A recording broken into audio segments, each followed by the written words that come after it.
On donne très souvent 10 conseils pour réussir sa vie, réussir son bac ou même réussir à maigrir.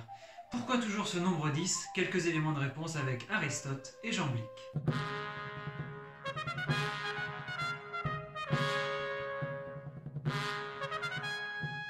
Dans ses Problemata, ou problèmes pour traduire le titre en français, Aristote se demande pourquoi l'on compte en base 10. Ce n'est en effet pas une base universelle. Il existe la base 5, le système quinal, qui est utilisé notamment par les Wolofs au Sénégal, la base 20, le système vigésimal, qui est utilisé par les Mayas ou par les Chinois, et pourtant les Grecs ont choisi la base 10. Alors pourquoi cela? Un argument d'Aristote consiste à dire que nous avons 10 doigts, ce qui est un argument assez répandu. Mais cela ne convainc pas nécessairement Aristote qui remarque qu'une peuplade de Thraces compte en base 4.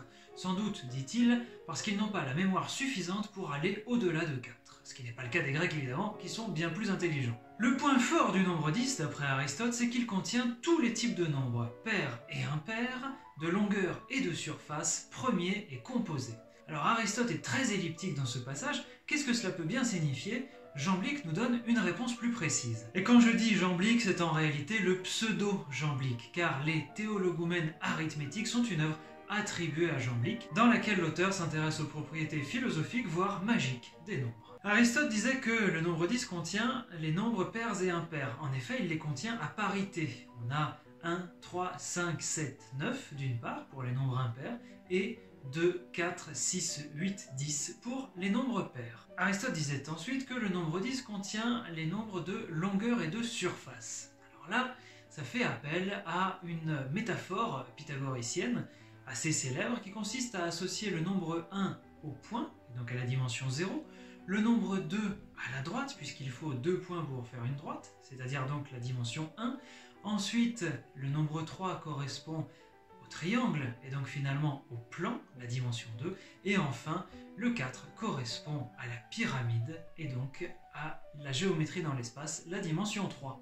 Mais pourquoi parler de 1, 2, 3, 4? C'est assez surprenant. Et bien tout simplement parce que le nombre 10 a une propriété particulière, il est égal à la somme de 1, 2, 3 et 4. C'est ce qui fait d'ailleurs qu'on peut représenter le nombre 10 sous une forme géométrique de nombre triangulaire. Cette représentation a été très utilisée par les pythagoriciens et avait même un nom, tétractis, basé sur le mot tétra qui veut dire 4. C'était le symbole pythagoricien le plus important parce qu'il renfermait également une propriété dont Aristote ne parle pas dans ce texte. Le fait que le nombre 10, représenté sous forme triangulaire, contient les rapports 1, 2, 2, 3 et 3, 4 qui correspondent respectivement à l'octave, la quinte et la quarte.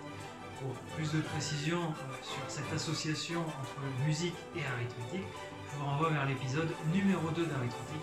Je parlais justement de la construction de la gamme pythagoricienne. Quant à la dernière propriété dont parlait Aristote concernant les nombres premiers et les nombres composés, le nombre 10 contient 5 nombres premiers, à savoir 1, 2, 3, 5 et 7, et 5 nombres non premiers, à savoir 4, 6, 8, 9 et 10. Il faut savoir que si nous ne considérons en général pas le nombre 1 comme un nombre premier par commodité aujourd'hui, les Grecs le considéraient bien comme tel. Le nombre 10 possède donc énormément de propriétés à la fois arithmétiques et symboliques. Donc si vous pensiez que nous comptons en base 10 à cause du nombre de doigts que nous avons, j'espère que vous êtes désormais convaincus que c'est pour également bien d'autres raisons.